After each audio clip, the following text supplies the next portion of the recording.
Polícia Federal adia depoimento de Anderson Torres sobre a atuação da Polícia Rodoviária Federal nas eleições. Defesa de ex-ministro alega piora no estado emocional. Em Portugal, Lula participa de fórum para investidores e volta a criticar a taxa Selic. E você vai ver também. O mercado financeiro eleva a estimativa da inflação e também projeta alta maior na atividade econômica para 2023. Governo torna obrigatório formulário sobre raça em registros de trabalhadores. De olho na China, a Austrália anuncia maior reforma militar desde a Segunda Guerra. E a gente traz um balanço da segunda rodada do Campeonato Brasileiro que aconteceu neste fim de semana. Essas e outras notícias você confere a partir de agora. Olá, muito boa tarde. Mais uma vez, seja muito bem-vindo. Nós estamos ao vivo. Agora são 13 horas e 4 minutos pelo horário de Brasília. Muito boa tarde e uma ótima semana para você, Dani. Boa tarde, Kleber. Ótima semana para você e para você também que nos assiste. Vamos juntos conferir o que é notícia no Brasil e no mundo nesta segunda-feira. E a Polícia Federal adiou o depoimento do ex-ministro Anderson Torres, que aconteceria daqui a pouco. O interrogatório é parte de um inquérito que investiga a atuação da Polícia Rodoviária Federal nas eleições de 2022. A defesa alegou piora no estado emocional de Torres, que foi diagnosticado com depressão. Ele está preso por suposta omissão nas invasões de 8 de janeiro em Brasília. Neste fim de semana, outros 9 militares que fazem parte do Gabinete de Segurança Institucional foram ouvidos. Eles também são investigados por omissão. Anderson Torres completa hoje 100 dias preso no 4º Batalhão da Polícia Militar do Gama, no Distrito Federal. Ele é acusado de suposta omissão nas invasões às sedes dos 3 poderes em Brasília, no dia 8 de janeiro. Na ocasião, ele ocupava o cargo de secretário de Segurança do Distrito Federal. Mas a nova convocação feita pela Polícia Federal é sobre um outro caso, para que Torres preste depoimento na condição de testemunha e não como investigado. O inquérito apura uma viagem que ele fez às vésperas do segundo turno das eleições presidenciais de 2022, para supostamente pedir que a PF e a Polícia Rodoviária Federal interferissem no fluxo de eleitores. Mas um laudo psiquiátrico realizado por um profissional da Secretaria de Saúde aponta que Anderson Torres está extremamente deprimido, emagreceu mais de 10 quilos e tem tomado medicação forte para se manter equilibrado. O parecer aponta, inclusive, risco de suicídio, segundo integrantes da defesa do ex-ministro. E com esse mesmo laudo, os advogados de defesa tentam a liberdade provisória do ex-ministro, já que ele se encontra em uma condição debilitada de saúde. Neste domingo, militares do GSI, o Gabinete de Segurança Institucional, também foram ouvidos pela Polícia Federal. Todos os agentes já eram investigados e já tinham prestado depoimento sobre as invasões ao Palácio do Planalto. Mas o vazamento de novas imagens gravadas por câmeras de segurança, que não estavam na investigação, levou o ministro do Supremo, Alexandre de Moraes, a determinar novos interrogatórios no prazo de 48 horas. Pelo menos 9 agentes militares prestaram depoimento. Os nomes dos agentes não foram divulgados. Os investigadores querem apurar se eles facilitaram a ação dos invasores no dia 8 de janeiro. Em um primeiro momento, os militares são ouvidos na condição de testemunhas, mas podem passar a ser investigados. O presidente Luiz Inácio Lula da Silva participou hoje de um fórum para investidores em Portugal. No evento, Lula voltou a criticar o percentual da taxa Selic aqui no Brasil. Nesta viagem, o Brasil já fechou 13 acordos com Portugal. No terceiro dia da viagem a Portugal, o presidente Lula participou de um fórum para investidores, ao lado do primeiro-ministro português Antônio Costa. Lula reforçou que o Brasil está preparado para se tornar atrativo outra vez. Nós queremos efetivamente fazer com que o Brasil volte a ter a importância que ele sempre teve. E para ter importância, o presidente do Brasil precisa viajar. O Brasil está preparado para voltar a ser um país atraente. Já o premier português destacou a importância dos investimentos brasileiros para o país europeu. O Brasil é um dos 10 maiores investidores em Portugal, é o segundo maior fora da União Europeia, mas muito aquém do enorme potencial de investimento que o Brasil tem para investir em Portugal. Durante o evento, Lula também voltou a criticar o nível atual da taxa básica de juros, que está em 13,75% desde agosto de 2022. De acordo com o mandatário brasileiro, ninguém toma dinheiro emprestado com a taxa em um percentual tão elevado, apesar de o Banco Central garantir que a medida é necessária para controlar a inflação. Esta é a quinta viagem de Lula ao exterior desde que assumiu o poder em janeiro deste ano, sendo a primeira para a Europa. Nessa visita, os países firmaram acordos bilaterais. Já foram assinados 13 acordos nas áreas de educação, justiça, saúde, economia e cultura, além de memorandos nas áreas de geologia, minas e energia. Nesta terça, o presidente segue para a Espanha, onde deve participar de reuniões com o presidente do governo, Pedro Sánchez, e com o rei Felipe VI. E a Shein, gigante asiática de e-commerce, fechou parceria com empresas de tecidos de Minas Gerais. Na semana passada, a empresa chinesa anunciou investimentos de 750 milhões de reais no Brasil. A divulgação da parceria entre empresas brasileiras e a chinesa Shein aconteceu depois de um acordo de investimento firmado com o governo federal para os próximos anos. A ideia da companhia é estabelecer uma rede com fabricantes do setor têxtil no país. Segundo o documento publicado, o memorando assinado com a Shein envolve o financiamento da varejista asiática para reforço de capital de trabalho das companhias brasileiras. Inclui ainda contratos para exportação de produtos para o lar e esforços para que 2.000 dos confeccionistas das empresas brasileiras passem a ser fornecedores da asiática para atendimento do mercado local e regional. A varejista pretende fornecer tecnologia e treinamento a fabricantes brasileiros para que eles atualizem seus modelos de produção e adotem um formato sob demanda da companhia asiática. A ideia é tornar o Brasil um polo mais moderno de produção têxtil e de exportação para a América Latina. Segundo a empresa de e-commerce, cerca de 85% de suas vendas no Brasil devem ser de fabricantes e vendedores regionais até o final de 2026. As medidas surgem após a polêmica em torno da ação do governo para pôr fim à isenção tributária para encomendas internacionais de até $50. O ministro Fernando Haddad disse que a plataforma se comprometeu a aderir ao plano de conformidade da Receita Federal e normalizar as relações com o Ministério da Fazenda. Segundo a pasta, o chamado Digital Tax, imposto digital, vai ser aplicado dentro de uma solução administrativa e negociada. O Ministério informou que a plataforma assumiu o compromisso de absorver os custos de adequação sem repasse aos preços finais.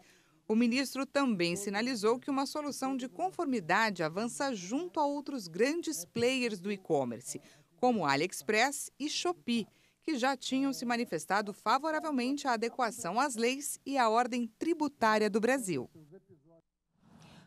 imposto sobre os produtos das plataformas internacionais de e-commerce será cobrado na hora que o consumidor fizer a compra. O ministro Fernando Haddad deu detalhes hoje de como vai funcionar o chamado Plano de Conformidade, que vai regular esse comércio, não é, Kleber? Isso mesmo, Dani. E olha só, segundo o ministro, o novo plano busca garantir uma concorrência justa com as empresas varejistas brasileiras. E ele se baseia no mesmo modelo que é adotado nos Estados Unidos e também na Europa. E esse, aliás, é o assunto da nossa entrevista de hoje.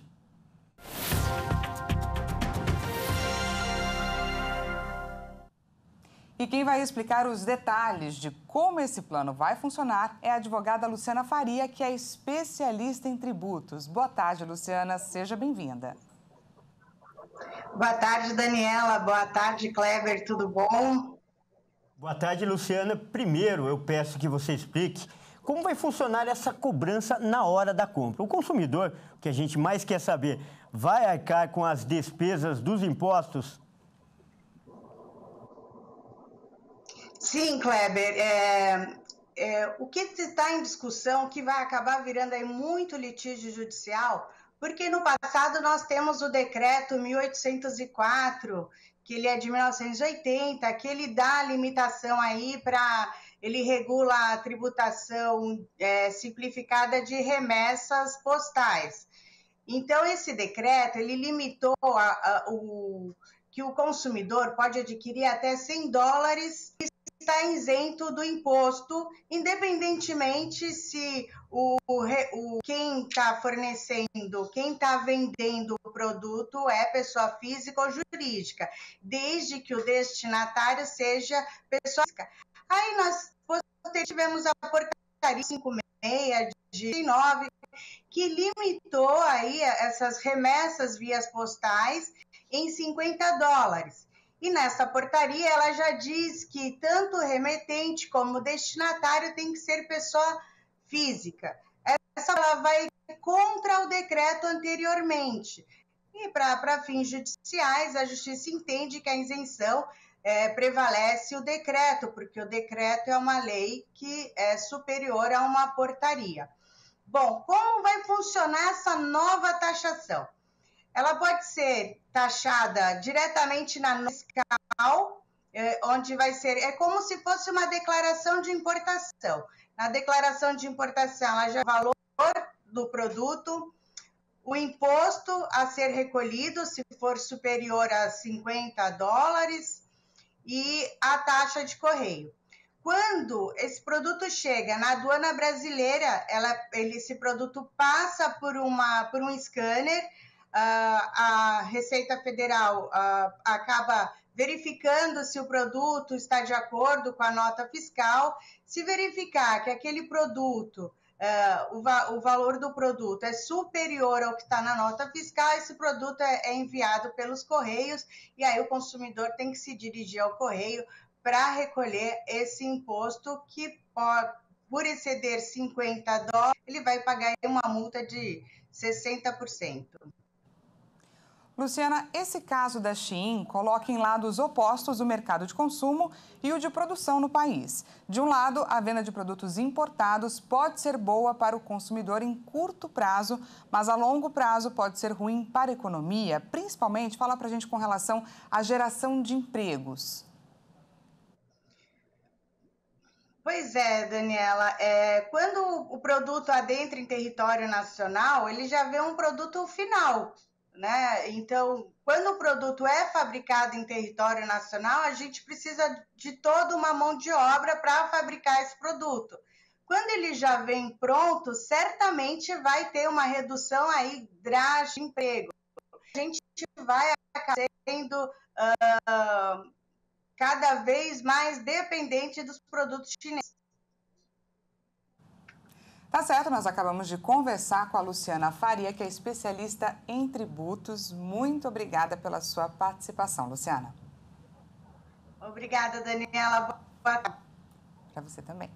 E a gente continua falando de economia. O mercado financeiro elevou a estimativa da inflação para 2023 e também projeta alta maior na atividade econômica. Os números foram divulgados hoje pelo Banco Central. Os economistas do mercado financeiro elevaram a estimativa da inflação deste ano de 6,01% para 6,04%. Para este ano, a meta central de inflação foi fixada em 3,25% pelo Conselho Monetário Nacional e vai ser considerada formalmente cumprida se oscilar entre 1,75% e 4,75%. Se confirmado, esse será o terceiro ano seguido de estouro da meta de inflação. Em 2022, a inflação somou 5,79%. E quanto maior a inflação, menor é o poder de compra das pessoas, já que os preços dos produtos aumentam sem que o salário acompanhe esse crescimento. Para 2024, a projeção de inflação do mercado financeiro ficou estável em 4,18% na semana passada. Para definir a taxa básica de juros e tentar conter a alta dos preços, o Banco Central já está mirando a meta do ano que vem.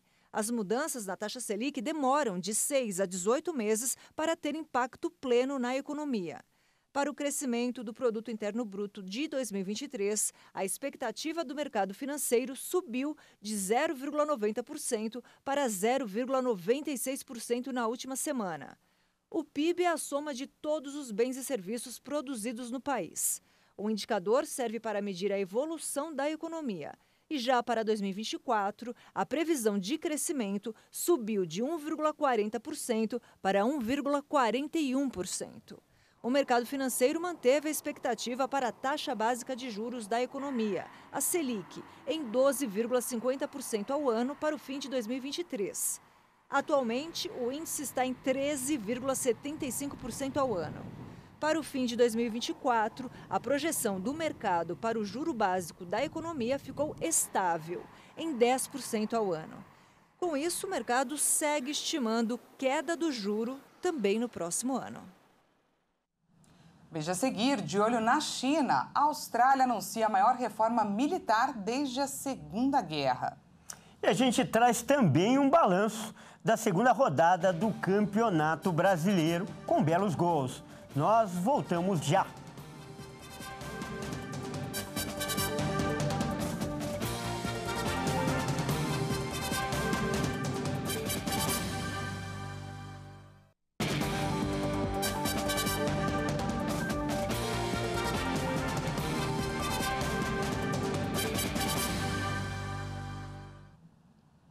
Seja bem-vindo mais uma vez, nós estamos de volta ao vivo, 1h21 pelo horário de Brasília e voltamos com novidades para o trabalhador brasileiro, não é, Kleber? Isso mesmo. Olha só, agora os registros de empresas devem ter um campo para conter a raça do trabalhador. O governo federal sancionou uma mudança na lei do Estatuto da Igualdade Racial, para tornar obrigatória essa informação nos formulários. O governo federal sancionou uma mudança na lei do Estatuto da Igualdade Racial para tornar obrigatório que formulários registrem a raça dos trabalhadores. Os formulários de empresas devem ter campos destinados a identificar o segmento étnico e racial, seguindo a autodeclaração do trabalhador. A obrigatoriedade vale tanto para o setor público quanto para o privado. O texto da lei complementa ainda que o IBGE também vai fazer pesquisas de análise da ocupação racial a cada 5 anos no setor público. Os formulários que vão ter campo para a raça são de admissão e demissão no emprego, acidente de trabalho, instrumentos de registro do Sistema Nacional de Emprego, preenchimento da Relação Anual de Informações Sociais, documentos de inscrição de segurados e dependentes na Previdência Social. A mudança na lei foi aprovada pelo Congresso Nacional no final de março. Vamos de destaque internacional. A Austrália apresentou nesta segunda-feira o projeto da maior reforma militar do país em décadas. O plano tem como objetivo afastar a chegada de potenciais rivais de sua costa marítima. O primeiro-ministro australiano Anthony Albanese e o ministro da Defesa Richard Marles divulgaram nesta segunda-feira os detalhes de uma grande reforma militar para conter a chegada de potenciais rivais às costas do país. Os dois descreveram a revisão da estratégia de defesa como a mais significativa desde a Segunda Guerra Mundial. Enfrentamos as circunstâncias estratégicas mais desafiadoras desde a Segunda Guerra Mundial, tanto em nossa região quanto em todo o mundo. É por isso que estamos investindo em nossas capacidades de defesa. Investimos em nossas parcerias para construir uma Austrália mais segura e uma região mais estável e próspera, assim como investimos na importância da revisão estratégica de defesa. A iniciativa do meu governo mostra a força da nossa determinação em manter os australianos seguros. Diante de uma China mais combativa, Albanese diz que a Austrália se concentrará a partir de agora em dissuadir os inimigos antes que eles cheguem à sua costa, seja por mar, ar ou pela internet. Os estrategistas militares australianos observam com suspeita a ascensão militar de Pequim e temem que a influência do gigante asiático possa isolar a Austrália de seus parceiros comerciais e das cadeias de suprimentos globais. A Austrália já havia anunciado o desenvolvimento de submarinos de propulsão nuclear e que suas forças armadas deviam adquirir mísseis de longo alcance que possam ser lançados do ar e a partir do solo. Estados Unidos, França, Alemanha, Reino Unido, entre outros países, começaram a retirar seus cidadãos e pessoal diplomático do Sudão. Os combates sangrentos no país entre o exército e paramilitares entraram em sua segunda semana. Os combates sangrentos entre o exército e paramilitares no Sudão forçaram o processo de saída do país. Os Estados Unidos e o Reino Unido retiraram funcionários das embaixadas na capital Khartoum e outros países seguem o mesmo passo neste domingo para retirar cidadãos, como Canadá, Alemanha, França, Itália e Turquia. São operações delicadas por via terrestre, aérea ou marítima. O conflito, que se concentra essencialmente em Khartoum e na região de Darfur, também deslocou dezenas de milhares de pessoas para outros estados no Sudão ou nos vizinhos Chad e Egito. Segundo a Organização Mundial da Saúde, mais de 420 pessoas morreram e 3.700 ficaram feridas até agora. A primeira grande operação de remoção de civis desde o início dos combates foi anunciada no sábado pela Arábia Saudita, que repatriou 91 nacionais e 66 pessoas de outros países. E o fim de semana foi marcado por muitos e belos gols pelo Campeonato Brasileiro. Vamos conferir. Em Porto Alegre, o Flamengo abriu o placar contra o Internacional, com um golaço de Gerson. Mas o meia Maurício entrou no segundo tempo e nos primeiros toques na bola empatou o jogo. Nos acréscimos, Maurício de novo virou o jogo para o Colorado. Internacional 2, Flamengo 1. No Maracanã, Palmeiras e Vasco fizeram um duelo muito animado. O time da casa começou bem e abriu 2-0 no primeiro tempo. Pedro Raul abriu o placar com um cruzamento de Alex Teixeira. E logo em seguida, Gabriel Peck ampliou para o Vasco. No final do primeiro tempo, o Rafael Navarro diminuiu de cabeça para o Palmeiras. E no segundo tempo, o empate veio com Arthur. É o primeiro gol do atacante no seu retorno ao Verdão. Em Goiânia, o Goiás recebeu o Corinthians, que teve a estreia do treinador Cuca. O Corinthians abriu o placar com Roger Guedes, mas depois disso o time da casa tomou conta do jogo. E chegou ao empate no primeiro tempo com Matheus Peixoto de cabeça. No segundo tempo, também de cabeça, Lucas Rauter virou o jogo para o Esmeraldino. E nos acréscimos, Apodi marcou um belo gol para fechar o placar. Olha, Dani, depois de tantos gols bonitos, qual foi o seu preferido? Eu não consigo dizer não, mas essas cabeçadas aí do final, acho que tiveram seu charme. Mexeram com a sua cabeça, então tá certo. Para mim, Apodi do Goiás. Essa edição vai ficar por aqui. Muito obrigada pela sua companhia. E não se esqueça que às 13h50 eu volto com mais notícias para você. Até mais. Até mais.